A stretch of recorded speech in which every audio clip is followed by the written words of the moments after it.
La guerra en Ucrania inicia el segundo año de combate sin que se vislumbre su final, sino todo lo contrario. Se espera una ofensiva rusa y una contraofensiva ucraniana.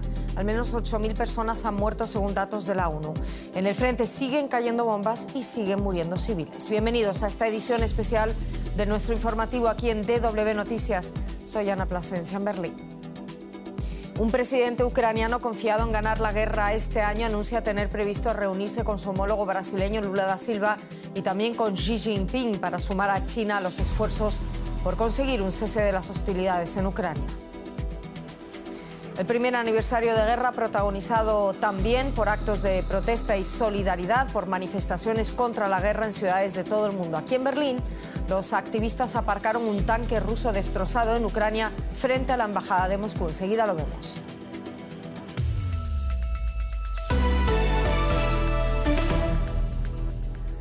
Ucrania promete lograr la victoria contra Rusia este año y asegura que prepara una nueva contraofensiva. Lo anuncia el día en el que se cumple el primer aniversario de una guerra que ha sacudido el tablero mundial. Estados Unidos intensifica el envío de armas, prepara más ayuda militar y económica y también más sanciones. La Unión Europea acuerda el 10º paquete de medidas contra Rusia. También Naciones Unidas vuelve a mostrar el aislamiento de Vladimir Putin, pidiendo la retirada de sus tropas de territorio ucraniano a través de una resolución apoyada por más de 140 países. Los ucranianos viven en un infierno, denunciaba este viernes el secretario general de la ONU. Eran las 5 de la mañana del 24 de febrero de 2022 en Kiev, cuando el Kremlin inició una serie de ataques con misiles contra varios puntos alrededor de la capital, así como contra la ciudad de Kharkov, cerca de la frontera con Rusia. Su intención era la de tomar el país en unos días. Un año después no hay final ni paz a la vista, sino una guerra de desgaste a lo largo de una línea de frente de 1.000 kilómetros. Fijémonos en ese plan inicial de Moscú y en cuáles podrían ser ahora los próximos pasos a medida que se prepara una nueva ofensiva rusa y una contraofensiva ucraniana. Hace un año Rusia atacó Ucrania desde 3 flancos. En el norte, unidades blindadas cruzaron la frontera desde Bielorrusia, aliado de Moscú. En el este hubo ataques aéreos y terrestres lanzados desde Rusia. En el sur las tropas llegaban desde Crimea, ocupada por Rusia, y desde el Mar Negro. Los ucranianos pronto demostraron que el Kremlin los había subestimado. Una enorme columna de tanques rusos que se dirigían a la capital fue detenida en seco. Su derrota en la batalla de Kiev evidenció que Moscú no lograría la victoria rápida que esperaba. En abril, las tropas rusas se habían retirado del norte. Se reagruparon para centrar sus esfuerzos en el este y el sur.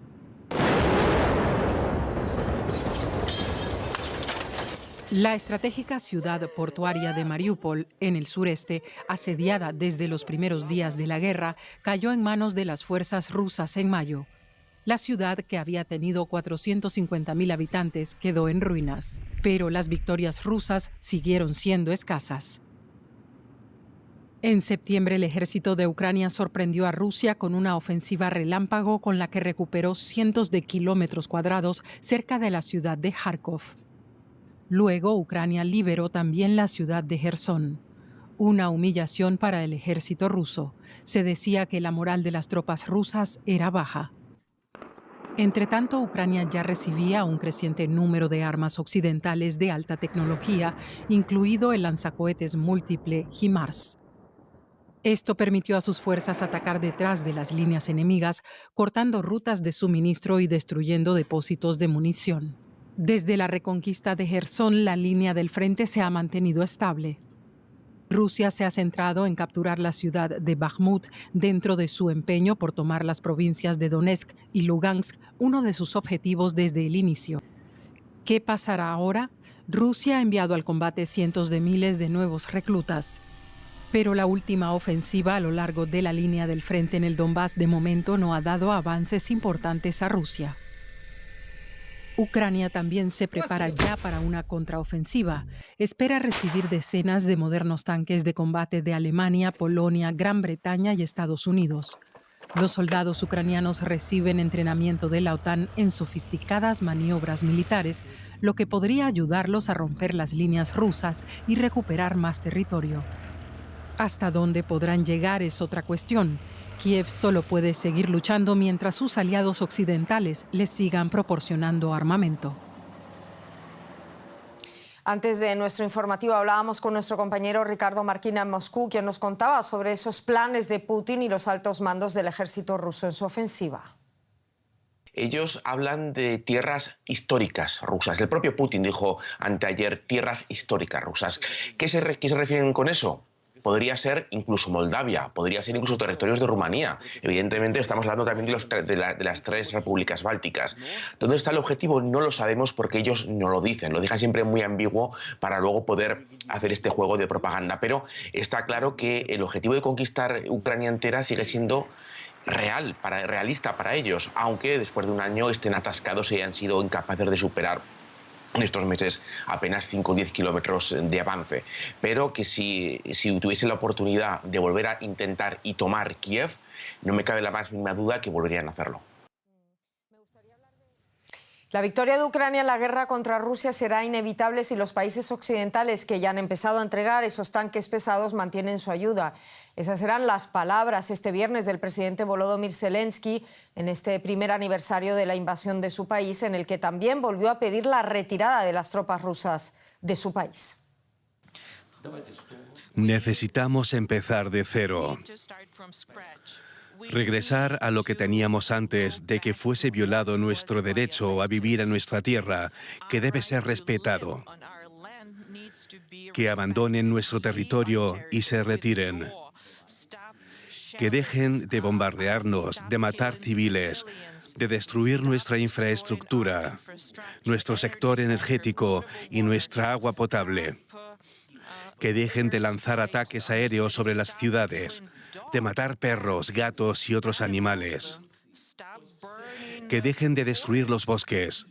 Cuando dejen de hacer todo eso, y solo entonces, les diremos qué formato podremos emplear para ponerle fin a todo esto diplomáticamente. Palabras del presidente ucraniano Volodymyr Zelensky. El periodista Philip Crowder se encuentra en Kiev. Ha estado entrando y saliendo de Ucrania en todo este año de guerra. A Kiev llegaron este viernes los primeros 4 tanques Leopard 2 de fabricación alemana, pero provenientes de Polonia. Desde la capital de Ucrania, Philip nos contaba cómo podrían ayudar esos tanques a impulsar la contraofensiva ucraniana. Pues son tanques más avanzados que normalmente dejarían a Ucrania la posibilidad de armar contraataques en la primavera. No van a tener un efecto inmediato por el número bastante bajo de esos 4 tanques. Hasta ahora no han llegado todavía al campo de batalla, pero es muy importante en el día mismo del aniversario de la invasión rusa de Ucrania que el primer ministro polaco llegue aquí mismo a Kiev con 4 tanques que han llegado también hoy mismo aquí a tierras ucranianas. Está claro que Ucrania quiere más armas, no solo esos tanques, quiere más cantidad de tanques, pero también quiere otros sistemas de misiles de largo alcance, por ejemplo, para poder combatir las fuerzas rusas en el terreno en el este. También quiere aviones de combate que todavía no tiene Ucrania, los quiere de parte de Estados Unidos o de otros países miembros la OTAN. Ahí no hay promesas de los aliados de Ucrania para dar aviones de combate para Ucrania. Ese sería un cambio muy importante en esa batalla contra las fuerzas rusas. Son pedidos de parte de Ucrania, pero que no se han cumplido hasta ahora. Nos vamos al papel que juega China. El gigante asiático pidió este viernes el alto el fuego, instó a iniciar las negociaciones de paz entre Rusia y Ucrania, coincidiendo con este primer aniversario de invasión. El documento en el que expresa la posición de Pekín sobre una solución política y afirma que no hay vencedores en un conflicto bélico ha sido recibido con escepticismo por los aliados occidentales de Kiev. El texto de 12 puntos reitera algunas de esas propuestas del presidente Xi Jinping a lo largo de este año, como que debe respetarse la soberanía y la integridad territorial de todos los países. El periodista Adrián Fonsillas nos cuenta más sobre el contenido de esa propuesta china. China ha presentado hoy su plan de paz para Ucrania, que había generado muchas expectativas desde que fuera anunciado la semana pasada por Wang Yi, el jefe de su diplomacia. Al final no es tanto una hoja de ruta como un marco general de actuación. Pide, por un lado, el respeto a la soberanía territorial y alerta contra el uso de las armas nucleares, un mensaje que parece dedicado a Moscú, y por el otro pide el fin de la política de bloques y de la mentalidad de la Guerra Fría en un mensaje dirigido a Occidente. Al plan le falta concreción, pero permite cierto optimismo porque ha sido presentado justo después de que Wang Yi hablara con Vladimir Putin en Moscú, de lo que parece inferirse que este habría dado la luz verde y que estaría dispuesto a cumplirlo. El plan es lo suficientemente ambiguo como para permitir interpretaciones opuestas y problemáticas, por ejemplo, en lo referente al respeto a la soberanía territorial, y que Moscú podría extender a las zonas ya ocupadas de Ucrania. El plan, con todas sus debilidades, parece una victoria diplomática para Pekín, que se reivindica como un agente de paz y enfatiza su neutralidad después de las acusaciones, siempre sin pruebas y nunca consumadas, de Estados Unidos de que estaría dispuesto a enviar armas a Rusia. Esas acusaciones son desdeñadas por Pekín como puras difamaciones con las que Washington pretende boicotear su papel de mediador en la crisis. Por su parte, lo que quiere el presidente ucraniano Volodymyr Zelensky es sumar apoyos. Este viernes manifestó su interés de reunirse con su homólogo brasileño Luis Ignacio Lula da Silva para que este contribuya a sumar a América Latina a una nueva iniciativa internacional de presión contra Rusia. La llamada Fórmula para la Paz de Zelensky aspira a reunir el mayor número posible de países para que apoyen el fin de la guerra con la retirada de las tropas rusas de sus territorios y la aplicación de la Carta de las Naciones Unidas. El mandatario ucraniano hizo estas declaraciones poco después de que el propio Lula insistiera a través de sus redes sociales en la urgencia de crear un grupo de mediación internacional que promueva una salida pacífica al conflicto. Grupo que, según sugirió el mandatario brasileño, hace un mes podría estar formado por Brasil, China e India. La guerra en Ucrania desde la mirada de América Latina. Queremos conectar con nuestro compañero Alejandro Rebosio en Buenos Aires. Alejandro, vamos a ver, la mayoría de los países latinoamericanos han apoyado en la Asamblea General de Naciones Unidas esas 3 resoluciones que se han presentado para pedir el fin de la guerra y la retirada de las tropas rusas, con varias salvedades, eso sí. Brasil confía, lo hemos visto, en la mediación para la paz entre Rusia y Ucrania. ¿Cuál es el eco de esa propuesta brasileña? ¿Se confía en una solución negociada en América Latina? Hay dudas. Por ahora, Rusia dice que va a analizar esta propuesta. Hay que ver qué dice Ucrania. Recordamos que Lula, el año pasado, cuando era candidato presidencial, había dicho que tanto Rusia como Ucrania eran responsables de este conflicto bélico. Y Brasil siempre ha mantenido, tanto con Lula como antes con Bolsonaro, su relación con Rusia dentro de los BRICS, del grupo de Brasil, Rusia, India, China y Sudáfrica, aunque también ha condenado la invasión, y como la mayoría de los países latinoamericanos, como aquí en Argentina, donde ahora en esta embajada rusa en Buenos Aires va a haber una protesta de ucranianos, descendientes de ucranianos y argentinos en general contra la invasión. Sin embargo, ha habido algunos países que no rechazaron, no repudiaron la invasión rusa de Ucrania, como los casos de Bolivia, Venezuela, Cuba, Nicaragua y El Salvador.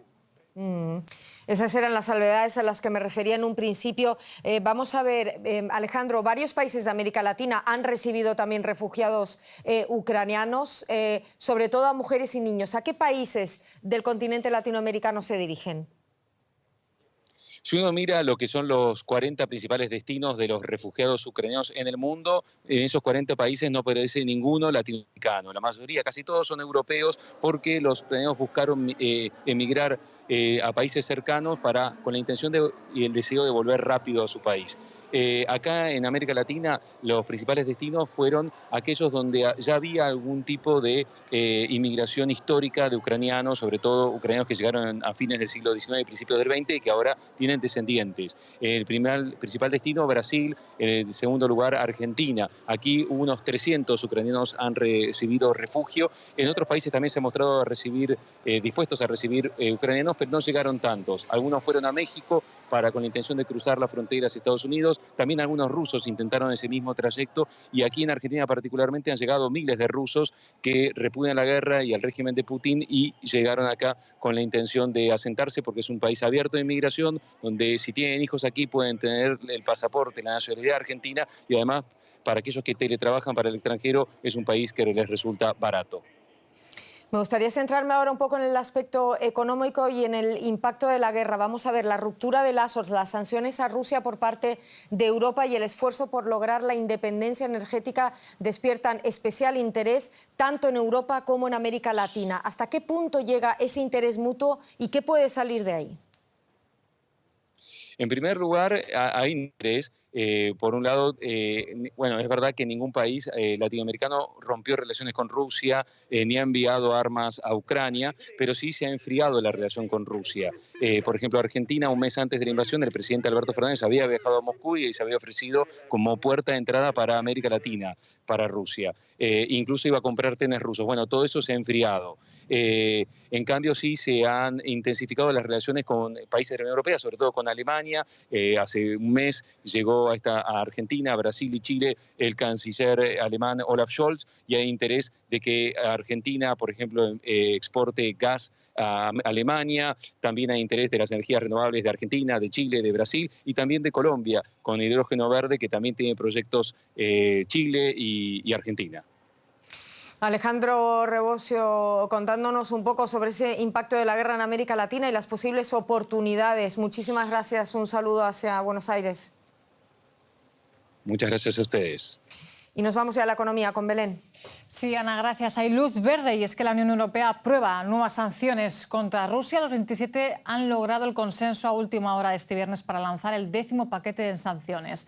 Dicha batería de medidas se centra en castigar a la industria militar y tecnológica de Moscú. Incluye restricciones a la exportación de 47 componentes electrónicos utilizados en los sistemas armamentísticos rusos y por primera vez afecta a terceros países. En concreto, 7 entidades iraníes se verán afectadas por el suministro de drones al Kremlin. Los 27 insisten en que seguirán apoyando a Kiev todo el tiempo que haga falta. Hablamos sobre este tema con José David Navarro en la Bolsa de Frankfurt. José, las sanciones económicas no han parado desde el inicio de la invasión, pero estamos llegando al límite. Si el conflicto se alarga, ¿dónde más podría Bruselas presionar económicamente a Rusia? Hola Belén, ¿qué tal? Pues después de haber logrado el consenso en ese capítulo tan difícil que era el de las sanciones contra la energía, han continuado, así que eso nos da la señal de que todavía las sanciones podrían ir a una capa más profunda, por ejemplo, del sistema financiero. La tendencia, la rama en ese paquete de sanciones a nivel internacional que se ha abierto nueva es buscar a los países y a las entidades privadas o a las personas que estarían colaborando con Rusia para ayudarle a esquivar las sanciones. Lo hemos visto, de hecho, con el último paquete que ha aprobado también Estados Unidos y, de hecho, el G7 ha anunciado que va a crear un órgano específicamente para esto, para buscar a los países y a las entidades, como les decía, que le ayuden a Rusia. También hay capítulos económicos que todavía se podrían cubrir. No olvidemos los diamantes. Rusia es el mayor exportador de pequeños diamantes, le genera ingresos por encima de los 4.000 millones de dólares y es una medida que se podría tomar y que hasta el momento había estado bloqueada por Bélgica, y también Rosatom, la empresa de energía nuclear de Rusia, que también se podría sancionar directamente y hasta ahora Hungría es una vía que ha bloqueado. Y José, echando la vista atrás, una de las primeras medidas fue bloquear las reservas que el Banco Central de Rusia tenía en el extranjero. ¿Qué pasará con ese dinero? ¿Finalmente se utilizará para la reconstrucción de Ucrania? Bueno, ese es el plan, esa es la idea. Fue, como tú dices, una de las primeras sanciones. Se habló muchísimo de esto porque fue en los primeros días de la invasión, pero no se ha avanzado mucho. Rusia tiene bloqueadas unos 300.000 millones de dólares en los países o en las jurisdicciones que han aplicado sanciones, pero legalmente este camino todavía es difícil. La Unión Europea quiere ahora esforzarse, a partir de ahora, en localizar exactamente en qué bancos están bloqueados esas reservas del Banco Central de Rusia y de los oligarcas rusos, pero legalmente esta vía es complicada. José David Navarro, muchas gracias por esta conexión. También Estados Unidos ha anunciado este viernes nuevas medidas en una doble dirección. Por una parte, más apoyo económico y militar a Ucrania. Por otra, más castigos económicos a Rusia con sanciones, controles a la exportación y aranceles. El Pentágono anunció un nuevo paquete de ayuda militar por valor de 2.000 millones de dólares que incluye misiles, munición de artillería y drones. Por su parte, las sanciones llegan en coordinación con el G7. Los activos soberanos de Rusia en dichos países y sus aliados seguirán inmovilizados y se aprobarán nuevas medidas de presión económica contra los sectores de la energía y de defensa de Moscú. Un año después de la invasión rusa de Ucrania, las cicatrices que infligió a la economía ucraniana son aterradoras. A pesar de los graves daños económicos, Ucrania espera con impaciencia el momento de la reconstrucción. Desde que Rusia lanzó su invasión a gran escala a Ucrania, la economía ucraniana ha sufrido las mayores pérdidas y daños desde que se independizó de la Unión Soviética en 1991. La fuerte carga que soporta la economía ucraniana se refleja en cifras insostenibles. Una estimación preliminar de su Ministerio de Economía indica que su economía se contrajo un 30% en 2022.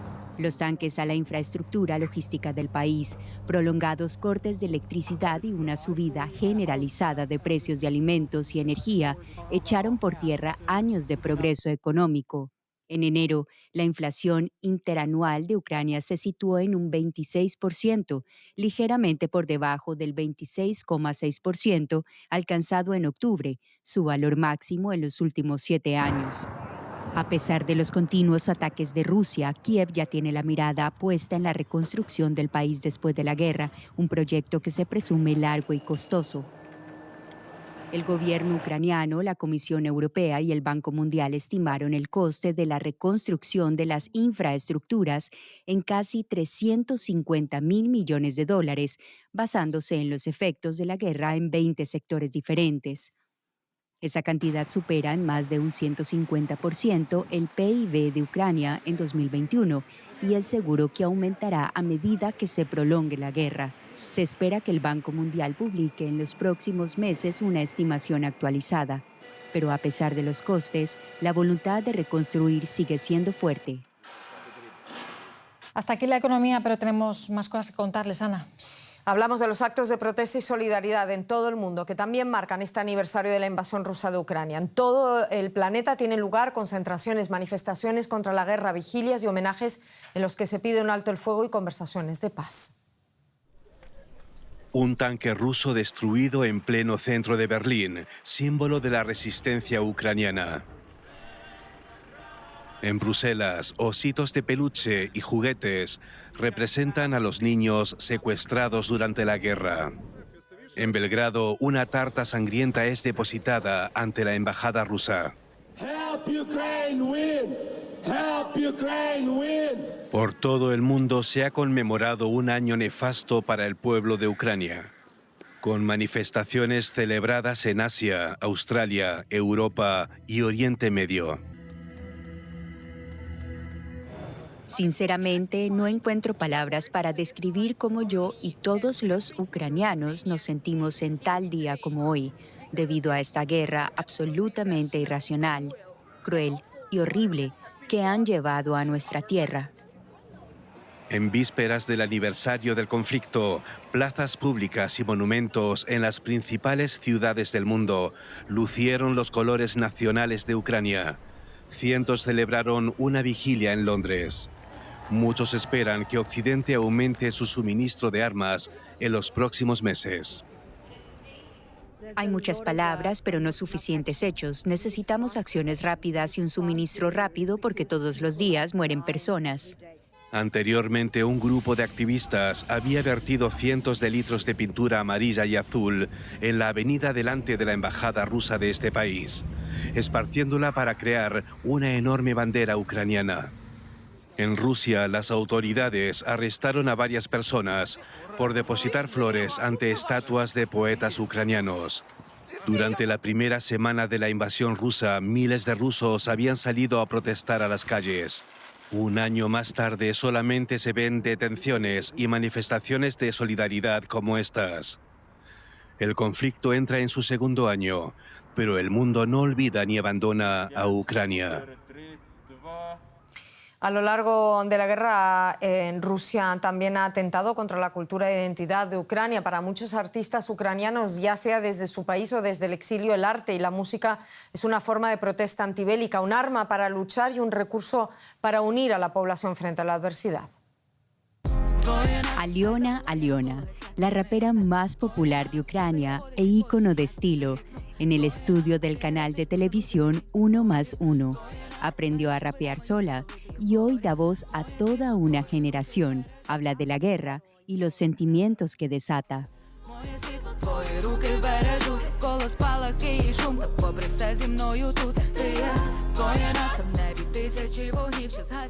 Desde el comienzo del conflicto, Aliona vive entre Kiev y el extranjero. Canta sobre sus experiencias y Europa la escucha.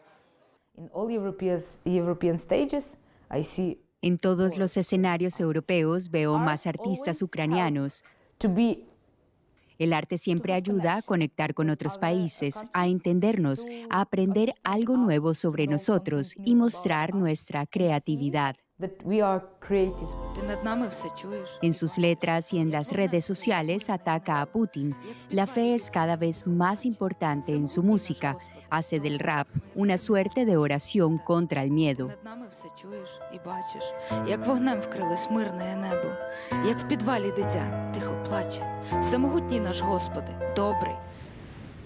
Quedarse o irse.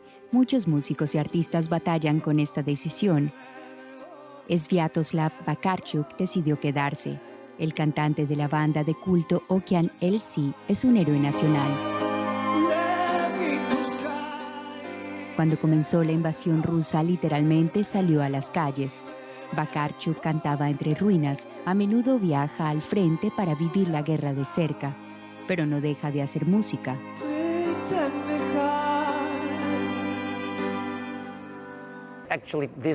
Para mí este es el año de la música. Tal vez parezca extraño, pero estoy haciendo mucha música.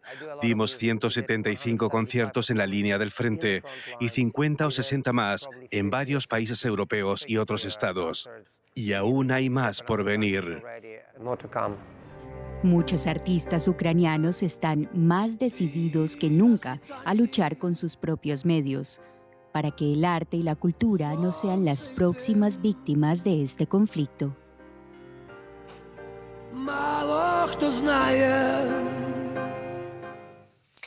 De momento esto es todo. En nombre de todo el equipo, muchísimas gracias por acompañarnos un día más. Buen fin de semana.